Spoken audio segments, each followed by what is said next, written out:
ನಮಸ್ಕಾರ ನಮಸ್ಕಾರ ಸ್ನೇಹಿತರೆ. ಒಂದು ಹಿಂದುಳಿದ ವರ್ಗಗಳ ಒಂದು ರಾಷ್ಟ್ರೀಯ ಆಯೋಗ ಏನಿದೆಲ್ಲ, ಇವಾಗ KPSC ಕಡೆಯಿಂದ ಕರೆದಿರುವಂಥ ವೆಲ್ಫೇರ್ ಹಿಂದುಳಿದ ವರ್ಗಗಳ ಕಲ್ಯಾಣ ಅಧಿಕಾರಿ ಹುದ್ದೆಗೆ ಏನಿದೆಲ್ಲ, ಆ ಒಂದು ಸಿಲೆಬಸ್ನಲ್ಲಿ ನ್ಯಾಷನಲ್ ಏನಿದೆಲ್ಲ ಹಿಂದುಳಿದ ವರ್ಗಗಳ ರಾಷ್ಟ್ರೀಯ ಆಯೋಗ, national commission for backward classes ಏನಿದೆಲ್ಲ, ಆರ್ಟಿಕಲ್ 338B ಈ ಒಂದು ಆಯೋಗ ಎಲ್ಲ ಸ್ಪರ್ಧಾತ್ಮಕ ಪರೀಕ್ಷೆಗಳಿಗೆ ಮುಖ್ಯ ಆಗುತ್ತೆ. ಈ ಆಯೋಗದ ಮೇಲೆ ಹಲವಾರು ಕ್ವಶನ್ಗಳು ಬರ್ಬೋದು. KPSC ಆಗಿರ್ಬೋದು ಅಥವಾ KE ಆಗಿರ್ಬೋದು. ಈಗ ಬರುವಂಥ PDO, ವಿಲೇಜ್ ಅಕೌಂಟೆಂಟ್ ಅಥವಾ B ಗ್ರೂಪ್ ಹುದ್ದೆಗಳಿಗೆ ಒಂದು ಮುಖ್ಯ ಒಂದು ಕಾನ್ಸೆಪ್ಟು. ಈ ಒಂದು ರಿಸರ್ವೇಷನ್ ಸಪ್ರೇಟಾಗಿ ಕಾನ್ಸೆಪ್ಟ್ ಕೊಟ್ಟಿರಲಿ, ಆ ಒಂದು ಸಿಲೆಬಸ್ನಲ್ಲಿ ತೊಗೊಂಡು ಮಾಡಿದ್ದೀನಿ. ರಿಸರ್ವೇಷನ್ ಇನ್ ಇಂಡಿಯಾದು ಮಾಡ್ತೀನಿ. ಇವಾಗ ಸೆಕೆಂಡ್ ನಾನು ಹಿಂದುಳಿದ ವರ್ಗಗಳ ರಾಷ್ಟ್ರೀಯ ಆಯೋಗವನ್ನು ತೊಗೊಂಡಿದ್ದೀನಿ.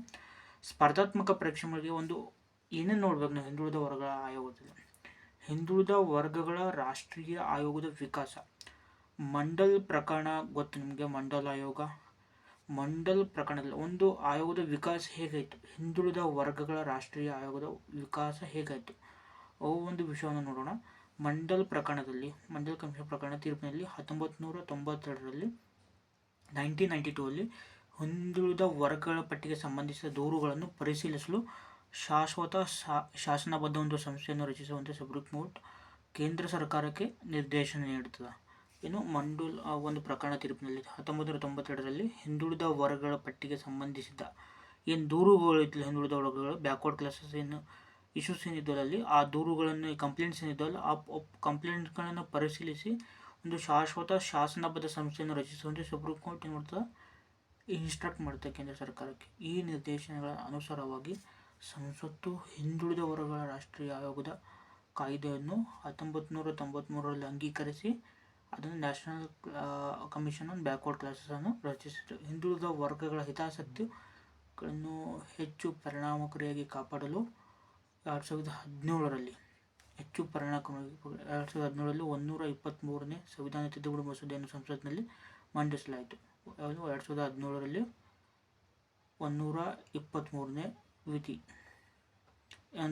ಅಂದರೆ 123ನೇ ಸಂವಿಧಾನ ತಿದ್ದುಪಡಿ ವಿಧಿಯಲ್ಲ, 1993 ಆ ಒಂದು ಹಿಂದುಳಿದ ವರ್ಗಗಳ ರಾಷ್ಟ್ರೀಯ ಆಯೋಗ ಕಾಯ್ದೆಯನ್ನು ರದ್ದುಗೊಳಿಸಲು ಸಂಸತ್ತು ಪ್ರತ್ಯೇಕ ಮಸೂದೆಯನ್ನು ಅಂಗೀಕರಿಸಿದೆ. ಹೀಗಾಗಿ ಈ ಮಸೂದೆಯನ್ನು ಅಂಗೀಕರಿಸಿದ ನಂತರ 19ನೇ ಕಾಯ್ದೆಯು ಅಪ್ರಸ್ತುತವಾಯಿತು. ಮಸೂದೆಯನ್ನು ಆಗಸ್ಟ್ 2018ರಲ್ಲಿ ರಾಷ್ಟ್ರಪತಿಗಳ ಒಪ್ಪಿಗೆಯನ್ನು ಪಡೆದುಕೊಂಡು ಮತ್ತು NCBCಗೆ ಸಂವಿಧಾನಿಕ ಸ್ಥಾನಮಾನವನ್ನು ಒದಗಿಸಿದ್ದು 2018ರಲ್ಲಿ.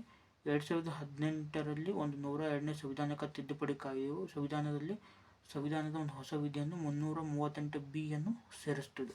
2018ರಲ್ಲಿ 102ನೇ ಸಂವಿಧಾನಿಕ ತಿದ್ದುಪಡಿ ಕಾಯ್ದೆ, ಮಸೂದೆ ಬೇರೆ ಕಾಯ್ದೆ ಬೇರೆ, ಓಕೆನಾ. ಇದು ಒಂದು ಇದರಲ್ಲಿ ಮಸೂದೆ ಬೇರೆ ಕಾಯ್ದೆ ಬೇರೆ. ಮಸೂದೆಯನ್ನು ರಾಷ್ಟ್ರಪತಿಗಳು ಅಂಗೀಕಾರ ಕೊಟ್ಟ ಕಾಯ್ದೆ ಆಗ್ತದೆ, ಸಂಸತ್ತು ಮತ್ತು ರಾಷ್ಟ್ರಪತಿಗಳು ಅಂಗೀಕಾರ ಕೊಟ್ಟ ಕಾಯ್ದೆ ಆಗುತ್ತೆ. ಅದು 102ನೇ ಸಂವಿಧಾನ ತಿದ್ದುಪಡಿ ಕಾಯ್ದೆಯ ಸಂವಿಧಾನದ ಹೊಸ ವಿಧಿಯಲ್ಲಿ 338B ಅನ್ನು ಸೇರಿಸಿದೆ.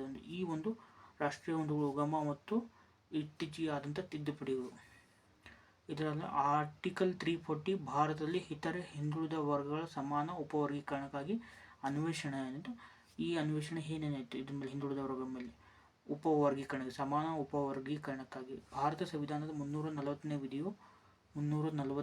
ವಿಧಿಯು ಸಾಮಾಜಿಕ ಮತ್ತು ಶೈಕ್ಷಣಿಕವಾಗಿ ಹಿಂದುಳಿದ ವರ್ಗಗಳನ್ನು ಗುರುತಿಸುವ ಅಗತ್ಯತೆಗಳನ್ನು ವಿವರಿಸುತ್ತದೆ. 340ನೇ ವಿಧಿ, ಸಂವಿಧಾನದ 340ನೇ ವಿಧಿ ಏನು ಹೇಳ್ತದೆ, ಸಾಮಾಜಿಕವಾಗಿ ಸೋಷಲಿ ಆ್ಯಂಡ್ ಎಜುಕೇಷನಲಿ ಹಿಂದುಳಿದ ವರ್ಗಗಳನ್ನು ಗುರುತಿಸುವ ಅಗತ್ಯವನ್ನು ವಿವರಿಸುವುದು, ಅದವರ ಹಿಂದುಳಿದಿರುವಿಕೆ ಪರಿಸ್ಥಿತಿಗಳನ್ನು ಅರ್ಥ ಮಾಡಿಕೊಳ್ಳುತ್ತದೆ ಮತ್ತು ಅವರು ಎದುರಿಸುತ್ತಿರುವ ತೊಂದರೆಗಳನ್ನು ತೆಗೆದುಕೊಳ್ಳಲು ಶಿಫಾರಸು ಮಾಡುತ್ತದೆ. 2017ರಲ್ಲಿ ಭಾರತದ ಅಧ್ಯಕ್ಷರು ಇತರ ಹಿಂದುಳಿದ ವರ್ಗಗಳ ಉಪವರ್ಗೀಕರಣದ ವಿಷಯವನ್ನು ಅನ್ವೇಷಿಸಲು 5 ಸದಸ್ಯರಾಗಿ ರಚಿಸಿದರು. ಆಯೋಗವು ಪ್ರಸ್ತುತ ದೆಹಲಿಯ ಮಾಜಿ ಮುಖ್ಯ ನ್ಯಾಯಮೂರ್ತಿ G. ರೋಹಿಣಿ ಅವರ ನೇತೃತ್ವದಲ್ಲಿ ಭಾರತೀಯ ಸಂವಿಧಾನದ 340ನೇ ವಿಧಿಯಲ್ಲಿ ನೀಡಲಾದ ನಿಬಂಧನೆಗಳು ಮತ್ತು ಸವಲತ್ತುಗಳು ಚಲಾಯಿಸುವ ಮೂಲಕ ಈ ಆಯೋಗವನ್ನು ರಾಷ್ಟ್ರಪತಿಗಳು ನೇಮಿಸಿದ್ದಾರೆ. ಆಯೋಗದ ಮುಖ್ಯ ಉದ್ದೇಶಗಳು ಕೆಳಗೆ ನೀಡಲಾಗಿದೆ. ಕೇಂದ್ರ OBC ಪಟ್ಟಿಯಲ್ಲಿರುವ ವಿವಿಧ ಜಾತಿಗಳು ಮತ್ತು ಸಮುದಾಯಗಳ ನಡುವೆ ಮೀಸಲಾತಿಗಳ ಪ್ರಯೋಜನಗಳ ಸುಳ್ಳು ಮತ್ತು ಅನ್ಯಾಯದ ವಿತರಣಾ ವ್ಯಾಪ್ತಿಯನ್ನು ಅರ್ಥ ಮಾಡಿಕೊಳ್ಳಲು. ನಿಜವಾದ OBC ಮೀಸಲಾತಿ ಸುಮಾರು 27%. ಇದು ಭಾರಿ ಇಂಪಾರ್ಟೆಂಟ್ ಆಗ್ತದೆ, ಓಕೆನಾ. OBC ಮೀಸಲಾತಿ ಸುಮಾರು 27% ಅದ ಈಗ ಸದ್ಯಕ್ಕೆ. ಆಗಿರ್ತದೆ. ಆದರೂ ಇತರ ಕಾರ್ಯವಿಧಾನಗಳು, ಮಾನದಂಡಗಳು ಮತ್ತು ಸಂಬಂಧಿತ ನಿಯತಾಂಕಗಳು ಒಬಿಸಿಯ ನಿಜವಾದ ಉಪಕರಣಕ್ಕಾಗಿ ಲೇಔಟ್ ಮಾಡಬೇಕಾಗುತ್ತದೆ ಮತ್ತು ಒಬಿಸಿಯ ಕೇಂದ್ರ ಪಟ್ಟಿಗೆ ಕ್ರಮ ತರಬೇಕು. ಒಂದು ಆಯೋಗಗಳಲ್ಲಿ ಖಾಲಿಲ್ಕರ್ ಆಯೋಗ ಮತ್ತು ಮಂಡೋಲ ಆಯೋಗ ಮತ್ತು ಹಿಂದುಳಿದ ವರ್ಗಗಳ ರಾಷ್ಟ್ರೀಯ ಆಯೋಗ ಭಾರತದಲ್ಲಿ ಹಿಂದುಳಿದ ವರ್ಗಗಳ ನೀತಿಗಳನ್ನು ರೂಪಿಸುವುದು. ಅದೇ ರೀತಿ ಭಾರತದಲ್ಲಿ ಹಿಂದುಳಿದ ವರ್ಗಗಳು, ಕರ್ನಾಟಕದಲ್ಲಿ ಹಿಂದುಳಿದ ವರ್ಗ ಆಯೋಗಗಳು. ಅವು ನೆಕ್ಸ್ಟ್ ಸಿಲೆಬಸ್ಲಿ ಕವರ್ ಮಾಡ್ಕೋತೀನಿ. ಖಾಲಿಲ್ಕರ್ ಆಯೋಗ 1953ರಲ್ಲಿ ರಾಷ್ಟ್ರೀಯ ಮಟ್ಟದಲ್ಲಿ ಪರಿಶಿಷ್ಟ ಜಾತಿ, ಪರಿಶಿಷ್ಟ ಪಂಗಡವನ್ನು ಹೊರತುಪಡಿಸಿ ಹಿಂದುಳಿದ ವರ್ಗವನ್ನು ಗುರುತಿಸಿದ ಮೊದಲಿಗರು ಖಾಲಿಲ್ಕರ್. ರಾಷ್ಟ್ರೀಯ ಮಟ್ಟದಲ್ಲಿ SC/ST ಬಿಟ್ಟು ಹಿಂದುಳಿದ ವರ್ಗಗಳನ್ನು ಗುರುತಿಸಿದ ಮೊದಲಿಗರು ಖಾಲಿಲ್ಕರ್. ಹಿಂದುಳಿದಿರುವಿಕೆಯನ್ನು ನಿರ್ಧರಿಸಲು ಆದಾಯ ಮತ್ತು ಸಾಕ್ಷರತೆಯಂತಹ ಹೆಚ್ಚು ವಸ್ತುನಿಷ್ಠ ಹಿಂದುಳಿದಿರುವಿಕೆಯನ್ನು ನಿರ್ಧರಿಸಲು ಆದಾಯ ಮತ್ತು ಸಾಕ್ಷರತೆಯಂಥ ಹೆಚ್ಚು ವಸ್ತುನಿಷ್ಠ ಮಾನದಂಡಗಳನ್ನು ಅನ್ವಯಿಸಲು ವಿಫಲವಾಗಿದೆ ಎಂಬ ಕಾರಣಕ್ಕಾಗಿ ಜಾತಿಯು ಹಿಂದುಳಿದಿರುವಿಕೆಯ ಪ್ರಮುಖ ಅಳತೆಯಾಗಿದೆ ಎಂಬ ಅದರ ತೀರ್ಮಾನವನ್ನು ತಿರಸ್ಕರಿಸಲಾಯಿತು. ಮಂಡಲ್ ಆಯೋಗ 1980ರಲ್ಲಿ ಸಮಿತಿಯ ವರದಿಯು ಒಬಿಸಿ ಜನಸಂಖ್ಯೆಯನ್ನು 52% ಎಂದು ಅಂದಾಜಿಸಿದೆ. 1257 ಸಮುದಾಯಗಳನ್ನು ಹಿಂದುಳಿದವರೆಂದು ವರ್ಗೀಕರಿಸಲಾಗಿದೆ. ಮಂಡಲ್ ಆಯೋಗದಲ್ಲಿ ಸಮಿತಿಯ ವರದಿಯು ಒಬಿಸಿ ಜನಸಂಖ್ಯೆಯನ್ನು 52% ಆ್ಯಂಡ್ 1257 ಸಮುದಾಯವನ್ನು ಹಿಂದುಳಿದವೆಂದು ವರ್ಗೀಕರಿಸಲಾಗಿದೆ. ಈ ಒಬಿಸಿಗಳನ್ನು ಸೇರಿಸಲು SC/STಗೆ ಮಾತ್ರ ಇರುವ ಅಸ್ತಿತ್ವದಲ್ಲಿರುವ ಕೋಟಾಗಳನ್ನು 22.5%ರಿಂದ 40. ಒಬಿಸಿಗಳನ್ನು ಸೇರಿಸಲು SC/STಗೆ ಮಾತ್ರ ಇರುವ ಅಸ್ತಿತ್ವದ ಕೋಟಾಗಳನ್ನು 22.5%ರಿಂದ 49.5% ಹೆಚ್ಚಿಸಲು ಶಿಫಾರಸು ಮಾಡಿದೆ. ಒಂದು ದಶಕದ ನಂತರ ಅದರ ಶಿಫಾರಸುಗಳನ್ನು ಸರ್ಕಾರ ಹುದ್ದೆಗಳಲ್ಲಿ ಅಳವಡಿಸಲಾಯಿತು. ಈ ಕ್ರಮವು ಪ್ರಮುಖ ಆಂದೋಲನವನ್ನು ಹುಟ್ಟುಹಾಕಿತು. ಮೀಸಲಾತಿ ವಿರೋಧಿ ಪ್ರತಿಭಟನಾಕಾರರು ಸಮಾಧಾನಪಡಿಸಲು 1990ರಲ್ಲಿ PV ನರಸಿಂಹರಾವ್ ಅವರು ಆರ್ಥಿಕವಾಗಿ ಹಿಂದುಳಿದವರಿಗೆ 10% ಕೋಟಾವನ್ನು ಮುಂದುವರಿಸುವ ವರೆದ ಜಾತಿಗಳಲ್ಲಿ ಪರಿಚಯಿಸಲಾಯಿತು. PV ನರಸಿಂಹರಾವ್ ಅವರು ಆರ್ಥಿಕವಾಗಿ ಹಿಂದುಳಿದ ವರ್ಗಗಳಿಗೆ 10% ಕೋಟಾವನ್ನು ಮುಂದುವರಿಸುವ ಜಾತಿಗಳು ಪರಿಚಯಿಸಿತು. ಇಂದ್ರಸಾನಿ ವರ್ಸಸ್ ಯೂನಿಯನ್ ಆಫ್ ಇಂಡಿಯಾ ಪ್ರಕರಣದಲ್ಲಿ 1993ರಲ್ಲಿ ಸುಪ್ರೀಂ ಕೋರ್ಟ್ ಇದನ್ನು ತಳ್ಳಿಹಾಕಿತು. ಅಲ್ಲಿ ಸಂವಿಧಾನವು ಸಾಮಾಜಿಕವಾಗಿ ಶೈಕ್ಷಣಿಕವಾಗಿ ಮಾತ್ರ ಗುರುತಿಸಲ್ಪಟ್ಟಿದೆ ಮತ್ತು ಆರ್ಥಿಕವಾಗಿ ಹಿಂದುಳಿದಿದೆ ಎಂದು ಹೇಳಿದರು. ಅದ್ಯಾವುದೋ ಸರ್ವೋಚ್ಚ ನ್ಯಾಯಾಲಯ ಒಬಿಸಿಗಳಿಗೆ ಮೀಸಲಾತಿಯನ್ನು ಮಾನ್ಯವೆಂದು ಪರಿಗಣಿಸಿ ಒಬಿಸಿಯ ಕೆನೆಪದರ ನಿರ್ದಿಷ್ಟ ಆದಾಯಕ್ಕಿಂತ ಹೆಚ್ಚು ಗಳಿಸುವವರು ಮೀಸಲಾತಿ ಸೌಲಭ್ಯವನ್ನು ಪಡೆಯಬಾರದೆಂಬುದು ನಿರ್ದೇಶಿಸಿತು. ಕೆನೆಪದರ ವೆರಿ ಇಂಪಾರ್ಟೆಂಟ್ ಇದು. SC/ST ಒಬಿಸಿಗಳಿಗೆ ಒಟ್ಟಾರೆ ಮೀಸಲಾತಿಯನ್ನು 50ಕ್ಕೆ ಮಿತಿಗೊಳಿಸಿ ಆದೇಶದ ಆಧಾರದ ಮೇಲೆ ಕೇಂದ್ರ ಸರ್ಕಾರವು ಯೂನಿಯನ್ ಸಿವಿಲ್ ಹುದ್ದೆಗಳು ಮತ್ತು ಸೇವೆಗಳಲ್ಲಿ 27% ಸೀಟುಗಳನ್ನು ನೇರ ನಾಮಕಾತಿ ಮೂಲಕ ಒಬಿಸಿಗಳಿಗೆ ಮೀಸಲಿಟ್ಟಿದೆ.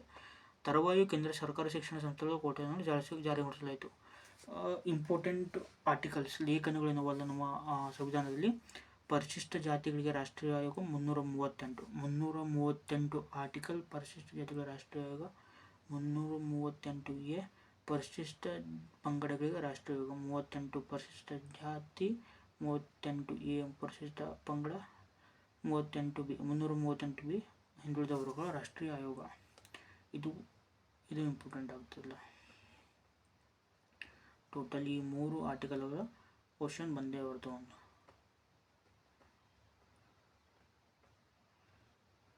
102ನೇ ಸಂವಿಧಾನಿಕ ತಿದ್ದುಪಡಿಯಲ್ಲಿ ಹಿಂದುಳಿದ ವರ್ಗಗಳ ರಾಷ್ಟ್ರೀಯ ಆಯೋಗದ ಪಾತ್ರ.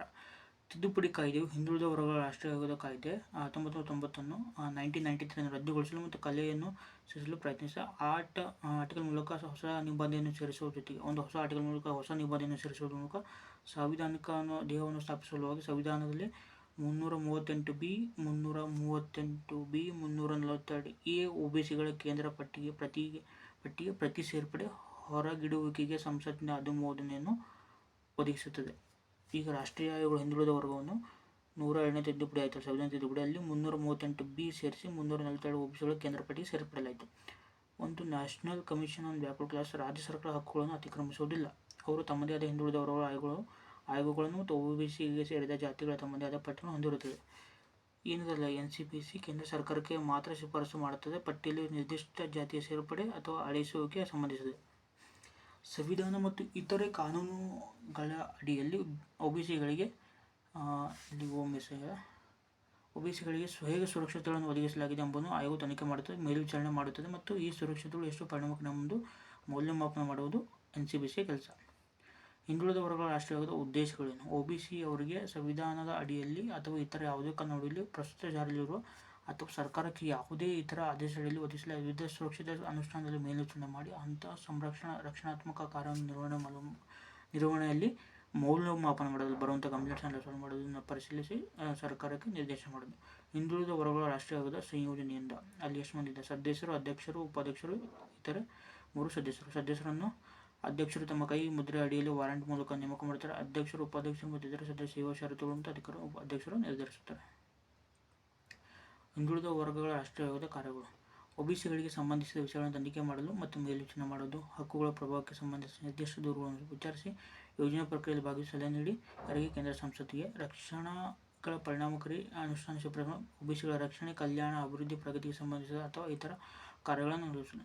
Same this all SC ST ಮತ್ತು ಆಯೋಗವಲ್ಲ, ಪರಿಶಿಷ್ಟ ಜಾತಿ ಪರಿಶ್ರಮಗಳ ಆಯೋಗ ಸೇಮ್, ಅದರಲ್ಲಿ ಸ್ವಲ್ಪ ಚೇಂಜಸ್ ಇರುತ್ತೆ.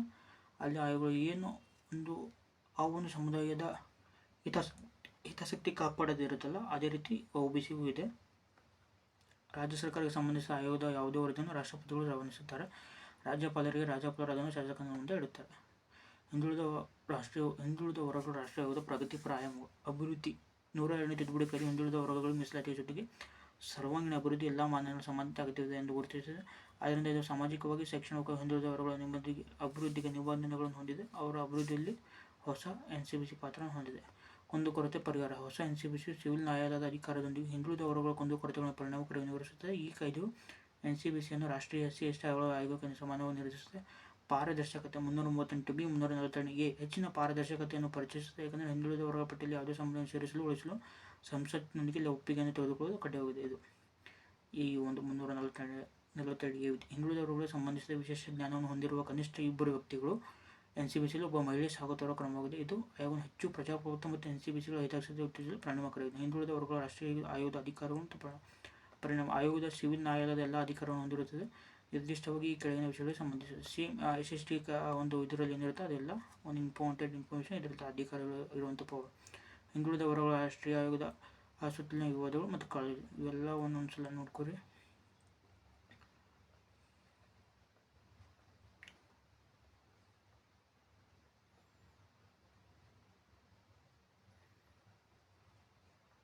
ಒಂದು OBC ಉಪವರ್ಗೀಕರಣ: ನ್ಯಾಯಮೂರ್ತಿ G. ರೋಹಿಣಿ ಸಮಿತಿ ಮತ್ತು ಮೀಸಲಾತಿ ಮೇಲೆ ಅದರ ಪರಿಣಾಮಗಳು. ಇತರ ಹಿಂದುಳಿದ ವರ್ಗಗಳ ಉಪವರ್ಗೀಕರಣವನ್ನು ಪರಿಶೀಲಿಸಲು ಅಕ್ಟೋಬರ್ 2017 OBC ಉಪವರ್ಗೀಕರಣವನ್ನು ಪರಿಶೀಲಿಸಲು ನ್ಯಾಯಮೂರ್ತಿ G. ರೋಹಿಣಿ ಅವರ ಒಂದು ಅಡಿಯಲ್ಲಿ ಸಮಿತಿ ರಚಿಸಲಾಯಿತು. OBC ಉಪವರ್ಗೀಕರಣವು ಕಡಿಮೆ ಪ್ರಾಬಲ್ಯ ಹೊಂದಿರುವ OBCಗಳಿಗೆ ಶಿಕ್ಷಣ ಸಂಸ್ಥೆ ಮತ್ತು ಸರ್ಕಾರಿ ಹುದ್ದೆಗಳಲ್ಲಿ ಮೀಸಲಾತಿಗಳಂತಹ ಪ್ರಯೋಜನ ಹೆಚ್ಚು ಪ್ರವೇಶ ಖಚಿತಪಡಿಸುತ್ತದೆ. ಕಾಲೇಲ್ಕರ್ ಆಯೋಗ 1953 ರಾಷ್ಟ್ರೀಯ ಮಟ್ಟದಲ್ಲಿ SC ಮತ್ತು STಗಳನ್ನು ಹೊರತುಪಡಿಸಿ ಹಿಂದುಳಿದ ವರ್ಗಗಳನ್ನು ಗುರುತಿಸಿದ ಮೊದಲನೆಯವರು ಕಾಲೇಲ್ಕರ್. ಸಲಹೆಗಳು: ಒಂದು ಸುಪ್ರೀಂ ಕೋರ್ಟಿಂದ ಕಡ್ಡಾಯಗೊಳಿಸುವಂಥ NCPC ಅಡಿಯಲ್ಲಿ ಪರಿಣಿತ ಸಮಿತಿಯನ್ನು ರಚಿಸಬೇಕು. ಜಾತಿ ಗಣತಿಯ ಸಂಶೋಧನೆಗಳು, NCPCಯ ಶಿಫಾರಸುಗಳು ಸರ್ಕಾರಕ್ಕೆ ಸಾರ್ವಜನಿಕ ಡೊಮೇನ್ನಲ್ಲಿ ಪ್ರಕಟಿಸಿ ಅದಕ್ಕೆ ಅನುಗುಣವಾಗಿ ಮೀಸಲಾತಿ ಜಾರಿಗೊಳಿಸಿ. ಆಯೋಗದ ಸಂಯೋಜನೆ ಲಿಂಗ ಸೂಕ್ಷ್ಮತೆ ಮತ್ತು ಮಧ್ಯಸ್ಥರರ ಪ್ರಾತಿನಿಧ್ಯವನ್ನು ಪ್ರತಿಬಿಂಬಿಸಿ. ರಾಜಕಾರಣಿಗಳು ವೋಟ್ ಬ್ಯಾಂಕ್ ರಾಜಕಾರಣಕ್ಕಿಂತ ಮೇಲಿರಬೇಕು ಮತ್ತು ಮೌಲ್ಯಾಧಾರಿತ ರಾಜಕಾರಣ ಉಳಿಸಿಕೊಂಡು ಸಾಮಾಜಿಕ ನ್ಯಾಯಕ್ಕಾಗಿ ಮತ್ತು ಒಂದು ನಿಜವಾದ ಒಂದು ಎಲ್ಲ ಸಮುದಾಯ ಅಭಿವೃದ್ಧಿಗಾಗಿ ಯಾವ ಸಮುದಾಯಕ್ಕೆ ಏನು ರಿಸರ್ವೇಷನ್ ಬೇಕು ಆ ರಿಸರ್ವೇಷನ್ ಒಂದು ಉತ್ತಮವಾದ ಒಂದು ರಿಸರ್ವೇಷನ್ ಕೊಟ್ಟು ಸಮಾಜದಲ್ಲಿ ಉನ್ನತ ಸ್ಥಾನಕ್ಕೆ ಹೋಗೋಕೆ ಅವ್ರಿಗೆ ಹೆಲ್ಪ್ ಆಗುವಂಥ ಒಂದು ಮಾಡಬೇಕಂತ ಒಂದು ಸಲಹೆ. ಹಾಗೆ ನಿಮ್ಗೆ ಏನಾದರೂ ಇಲ್ಲಿ ಡೌಟ್ ಇದ್ದರೆ ನೆಕ್ಸ್ಟ್ ನಾನು ಬೇರೆ ಇದೇ ಕನ್ಸಲ್ಟ್ ರಿಸರ್ವೇಷನ್ ಇನ್ ಇಂಡಿಯಾ ಇದೆ ಅದು ತೊಗೊಂಬರ್ತೀನಿ. ಇವಾಗ ಹಿಂದುಳಿದ ವರ್ಗಗಳ ರಾಷ್ಟ್ರೀಯ ಆಯೋಗ ಆಯಿತು, ನೆಕ್ಸ್ಟ್ ಏನಿದೆ ಸಿಲೆಬಸ್ ತೊಗೊಂಬರ್ತೀನಿ. Thank you. ಸಬ್ಸ್ಕ್ರೈಬ್ ಆಗಿ, ಶೇರ್ ಆಗಿ.